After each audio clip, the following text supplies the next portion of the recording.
Lord of Mysteries 2, Circle of Inevitability. Chapter 192, Verification. Boss? Lumion was alarmed. He hadn't anticipated the connection to Gardner Martin, but now things were starting to make sense. Why did the smuggling caravan vanish on a known route that had been used before? And why was Christo so eager to seek their help? If he had only lost a shipment, he would have made more confirmations. It would have taken time for him to reveal his vulnerabilities and mistakes to his peers, who might be eyeing his position. Lumion's mind raced with thoughts. Gardner Martin might be a sequence 6 or 5 on the hunter pathway.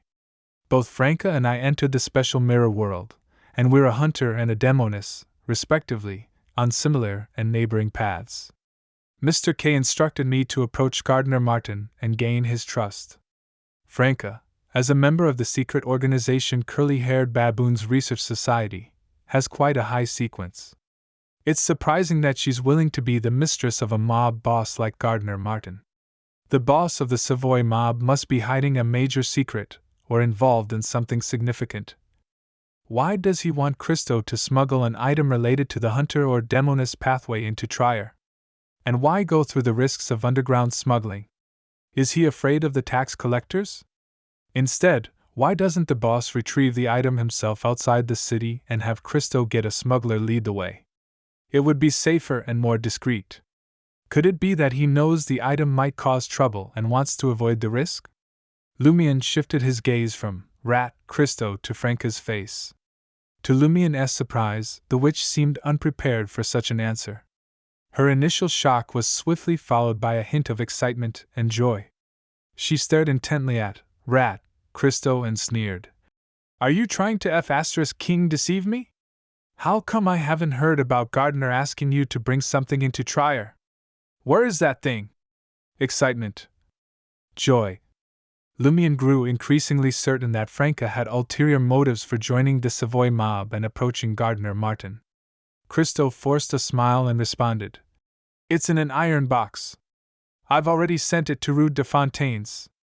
Perhaps the boss hasn't informed you yet." As a seasoned member of the Savoy mob, he knew the power Franca possessed. She could easily dispatch him, especially since he wasn't prepared and hadn't brought any assistance. Moreover, she excelled in divination and could detect falsehoods. "You better not be lying to me." Franca recoiled, produced her makeup mirror, and began performing a divination in front of Christo. Lumion cooperatively stood up and walked to Christo's side. He reached out and firmly grasped Christo's shoulder. Once Franca confirmed the truth through her divination, Lumion patted the on the back with a smile. "If anything similar happens in the future, make sure to remind me of any potential issues with the merchandise. I must be prepared for any unexpected incidents. Otherwise, I might just chop you into pieces and feed you to your beloved kids." He had heard from Louis that Christo had numerous pets and had a special fondness for dogs. Fueled by the threat, Christo grew angry. "Franca may be the boss's mistress, and she's stronger than me. I can tolerate her treatment, but what right does a newbie like you have?" Recalling Margot and Hammer 8, who were just as powerful as him, Christo wilted under their memory and forced a smile. "The boss asked me to keep it a secret this time." Franca stowed away her makeup box and cursed. "You son of a bitch! You could have at least given us a clue." Christo sheepishly smiled and replied, All right. Surprisingly, he wasn't at all offended by the insults. To him, dogs were cherished family members, so how could their mention be taken as an offense? He often warned his lecherous subordinates that laying a hand on his wife was akin to touching his dog. Observing Franca and Seal's softened attitudes, Christo curiously asked, "Is that strange world really as Erkin described?" Before Franca could respond, Lumion patted Christo's shoulder with a smile. "Haven't you figured it out yet? Has a dog eaten your brain? We were just bluffing you. We didn't enter any strange world at all. We simply suspected something was amiss with your goods, considering the previous smooth smuggling operations and the sudden involvement of a Beyonder incident. So, we decided to deceive you." Christo couldn't help but feel vexed. Indeed, If Franca and Seal had truly entered a strange world, they wouldn't have returned so swiftly. Birkin and the others had been missing for hours. How could he have been so foolish? Why did he fall for their ruse? Suppressing his emotions, Christo looked at Franca with a fawning smile. Please don't tell the boss that I revealed the existence of that item. He will not be pleased with me. Franca cast a strange glance at Lumion and said to Rat Christo, Fine. From now on, you owe me a favor.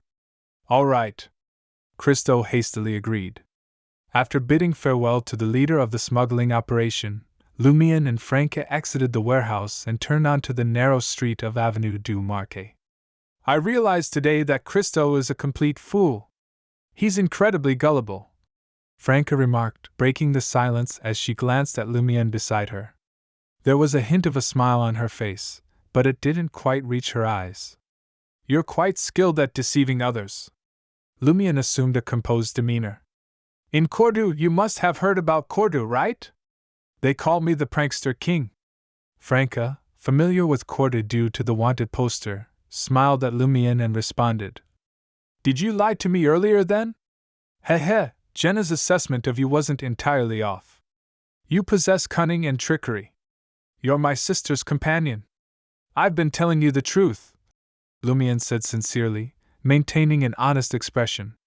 However, he didn't divulge the complete truth. Even if Franca were to confirm it through divination, she wouldn't detect any signs of deception. Franca observed his expression and nodded in satisfaction. I am willing to trust Muggle's brother. Let's pretend you don't know about Gardner's item. There are certain things that can be harmful if you were to uncover the truth. I won't inquire about it either. All right, Lumion acquiesced, obediently playing the role he had assumed in front of Aurora. The two then went their separate ways on Avenue du Marquet. One headed towards Salle de Balbrise, while the other turned onto Rue de Blouses Blanches. It was already past 8 p.m., and the sky had darkened. Gas wall lamps embedded in the walls illuminated the dance hall, casting a yellowish glow on the entire first floor. As they approached the dance floor, the ambience grew dimmer. Amidst greetings, Lumion took a seat at the bar counter and ordered a glass of fennel and mint absinthe, known as Parrot. The drink was rather invigorating, and with just one sip, it cleared his mind as if he had been slapped awake. Lumion sat for a while, enjoying Jenna's risque songs. Eventually, he noticed Charlie approaching the bar counter with a tray in hand. Seal. Boss! Charlie swiftly altered the way he addressed Lumion upon realizing it was the bartender looking at him. Lumion took a sip of the psychedelic green liquid and asked with a smile, Do you prefer the dance hall or the underground bar in the motel? Charlie glanced at the bartender and the other waiters before lowering his voice. I still prefer the motel bar. Over there, I'm the center of attention. I can tell. Lumion chuckled and nodded towards the young female singer who had taken over from Jenna. Is she your friend's daughter? Charlie had previously mentioned a friend who had fallen victim to a loan shark. Pressured by Baron Brignaise, the friend tragically committed suicide by jumping off a building, and now his daughter was forced to sing at Salle de Balbrise. Yes, Charlie replied with a sorrowful expression. The female singer, dressed glamorously in a revealing blouse and skirt, was around Jenna's age but lacked the same allure. Upon closer observation, Lumion noticed the key distinction between the two. Jenna's eyes radiated a certain spark, whereas despite her fake smile, the light in the other singer's eyes was absent. Charlie opened his mouth, seemingly hesitant to ask for something, but in the end, he decided against it and remained silent.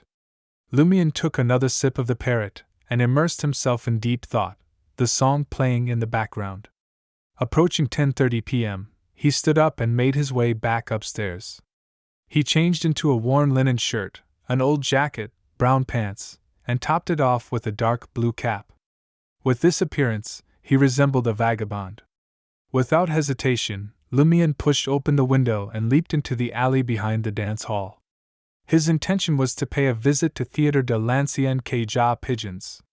His prophecy spell had revealed that Monsieur Ives, the landlord of Auberge du Coq d'Or, would be present at Theatre de l'Ancien Cage aux Pigeons between 11 p.m. and 12 p.m. this Friday, i.e., tonight.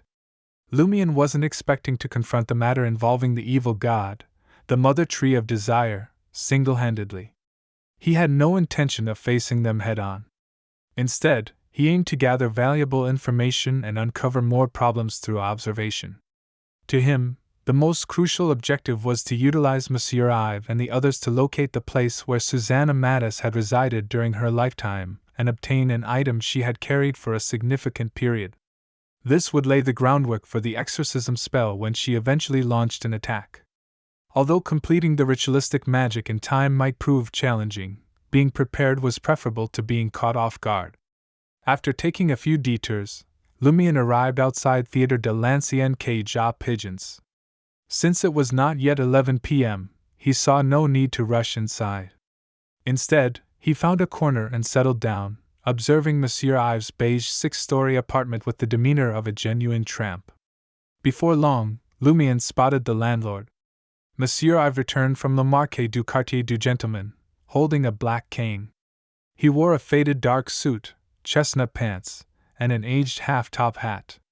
A few minutes later, a dim light emanated from one of the windows of his apartment. Lumion patiently waited.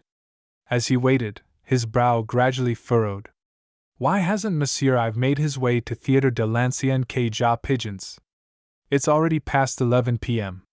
The window continued to emit a yellowish glow, and occasional figures passed by. 15 minutes elapsed, yet Monsieur Ives had not left his apartment, crossed Avenue du Marquet, and entered Theatre de l'Ancien Cage aux Pigeons. Lumion couldn't help but mutter to himself, could there be an error in my prophecy spell?